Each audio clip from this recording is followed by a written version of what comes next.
What's going on, people? We are Tottenham TV, back here for yet another Tottenham update. We're going to go into the last few hours of Tottenham news. First up, Pierre-Emile Hojbjerg's agent has been speaking to Fabrizio Romano, I believe, and we've got some quotes from him. And he says, "This year I started working with Pierre and it was great satisfaction for me to be able to convince a top player for the project I had for him. Pierre has already experienced a lot in his career and he has had a great seasons at Tottenham with top coaches like Mourinho and Conte last year. In the national team, he is a big leader as well." And then he was asked, what's the plan in the future? Could he leave Tottenham this transfer window? And he says, a player like him will surely be part of a club with great ambition or project, because he is not just a strong player, but with a character made to fight for important things every year. Pierre feels comfortable in the pressure to win, and I am working in this sense. And then he was asked, is there a direction for the future club he wants to join? And he says he is telling me every year his dream is trophies at the end of the season, and don't like to play for nothing. This is his mindset. This is his mission. And then he was asked, has there been any proposals for Pierre? And he says, I'm working on many requests that we've already received. Yes, but we'll analyse all the possibilities after the Euros during the holidays, when we will spend more time together and then look forward to the next chapter. And then the last question was, the plan to make the decision on his future is around July or August, right? And he says the national team is giving him back his lost serenity now. I'm 100% sure that whoever signs Hojbjerg will do a good bargain. Bargain and Spurs sales don't usually go hand in hand. Well, I think for me, if let's say the price is 20 million, for a player of Hojbjerg's quality, that is a good price. I do think you're getting a good deal there. Anyone who does stump up the cash. I think if you're looking for a player of Hojbjerg's quality, I think in this market without the contract situation, you're probably looking at more than 20 million. So I think it is a good deal, but it does sound like he's ruling out teams like Fulham from what he's saying. The fact that he wants an important club, he wants to challenge for things. Obviously, teams like Fulham won't be doing that anytime soon. So I do envisage that's probably in line with a team like Atletico Madrid or maybe even a Napoli, something like that, who he feels like can challenge for big things in their respective countries. I don't see anyone in the top six in England going for him. So I do expect a move abroad. Obviously, with him at the Euros at the moment, he's probably got his mind focused on that. So I envisage nothing will happen until Denmark are out of the tournament.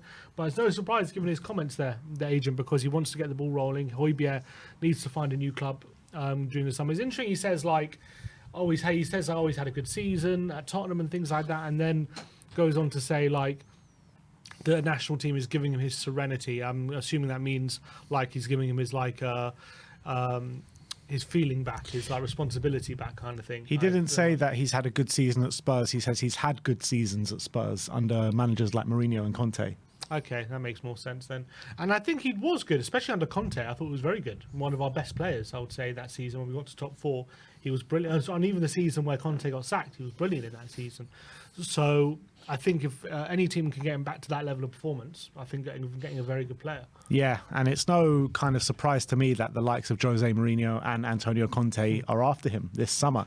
And I feel like for him to go to Napoli or Atletico would really suit the way he plays. The style of football will really resonate with him. So if I was him, if I was his agents, I would try press for one of those two clubs, because managers like Simeone and Conte will really value someone like him. He'll be a star there. And they're well within their rights to win trophies in their countries. Maybe more Napoli in a weird way. I think Atletico are a better team, but Napoli under Conte might have more chance of winning the league than maybe an Atletico will in Spain.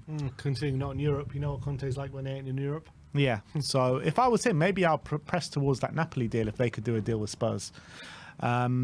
In terms of a couple of incomings, we'll talk about Riccardo Calafiori once again, and an Italian journalist gave us an exclusive called Orazio Accomando, and he says Tottenham are interested in Calafiori.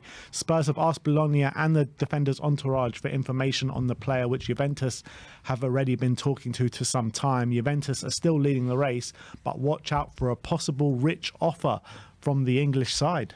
Let's hope there's some truth to it. Obviously, I don't think there's any surprise or shock that Tottenham are interested in him. We're looking for a left-sided centre-back who can also play left-back. He seems to fit that bill perfectly. I don't think you can get on players on the market at the moment. I don't think you can get anyone with his good quality, who fits our system as well as someone like Calafiori, who's been wonderful at Bologna, currently playing really well for Italy at the Euros.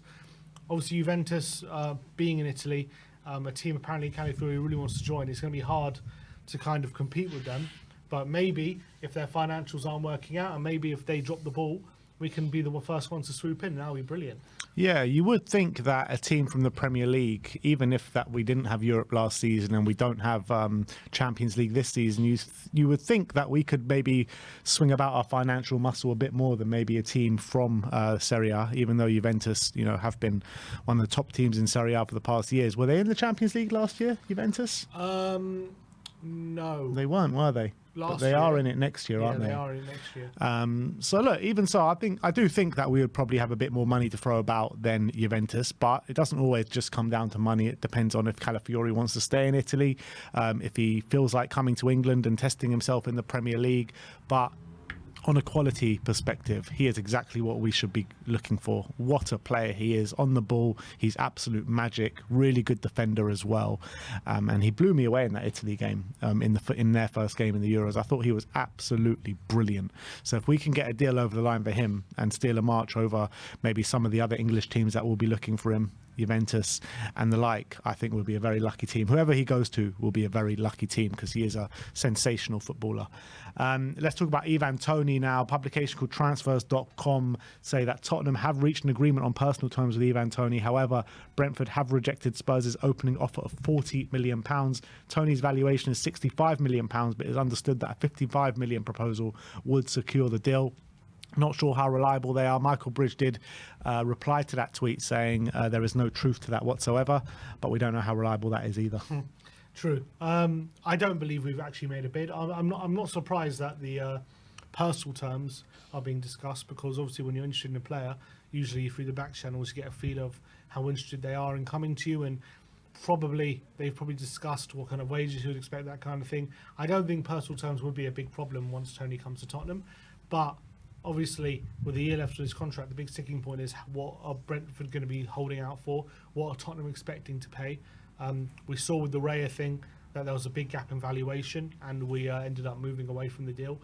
I wonder if a similar thing will happen here. Obviously, I think 40 million for Toney in this market. It's not. I mean, that would be a good price for Tottenham, I would say. I think that's a good fee, and I think I'm not surprised they'd be willing to pay 40 million. 65, you're probably getting into the more expensive side, I would say.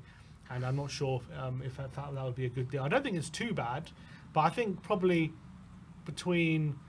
I can't see us going more than like 50 to 55, somewhere in between there. If you want to talk about player quality only, I mean, we paid 60 million for Richarlison, didn't we? Yeah. And Toney's a better player, in my opinion, than Richarlison. So I do think we've overpaid for Richie, even though they did want 80 million or something crazy like that. But look, I've said it before, question marks over his attitude and stuff like that. It might have been the reason why Arsenal have turned away from signing someone like Ivan Toney. But in terms of player quality alone, if we're signing Richarlison for 60, it would make sense. I know the contract situation, but I'm talking about just player quality alone. Like, the price doesn't seem too far away from his actual quality, 60 million. Well, we paid 40 for Maddison, so on that basis, we shouldn't be going over that. But True. And now he also had a year left on his deal. So if we're going by what we've paid previously, then Maddison should be kind of a benchmark. But then again, Toney is a striker, and I guess strikers come with a bit of a premium.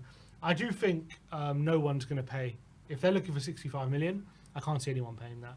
I can't, even if, like, say, West Ham are coming in for him, they're not going to pay 65 million as well. So I do think that price will drop. And just because they're rejecting 40 million now, I think wait a few weeks and that might be a different story. Yeah, the way Brentford like to operate, if no one is going to go to that fee, I think this could rumble on right till the end of the window. It's going to be one of those, isn't it? I agree. And last but not least, let's talk about Radu Dragusin. We did a watch-along on the ball for the Romania game earlier today, and what a performance it was from Radu Dragusin in a 3-0 win for Romania over Ukraine. Some of the stats: 2 out of 2 aerial duels, 1 out of 1 ground duels, 10 clearances, 5 headed clearance, 3 recoveries, 2 blocks. The man mountain that is Radu Dragusin. I thought he was absolutely brilliant in the game. Yeah, I thought he was imperious. I thought good shout for man of the match as well. He's literally stopped everything in his path, and to do that on such a big stage as the Euros, in what was a massive occasion for Romania against a good team like Ukraine as well, who've got some really good attackers who've scored lots of goals in their domestic leagues. This last season, Dovbyk, one of the top goal scorers in La Liga, and he just made kids play out of him. Honestly, it was so easy for him, and the Romanian fans have clearly fallen in love with him. They're chanting his name in the crowd as well. He seems to be a real leader for them, and at such a young age, it's really, really impressive. So, really hope he carries on the rest of the tournament in this vein, because he could be if he carries on, it could be a shout for team of the tournament and on that kind of form. Yeah, absolutely. It blew me away, that performance, and he hardly put a foot wrong for pretty much the whole game. So I'm sure some individual highlights will be doing their rounds on social media soon. So I suggest that you all go and watch them if you didn't watch the game, because he was absolutely to die for. But that is your Tottenham update for today. Let me know in the comment section below your thoughts regarding all the news stories we brought you today. Like, subscribe and comment. And as always, cover you Spurs.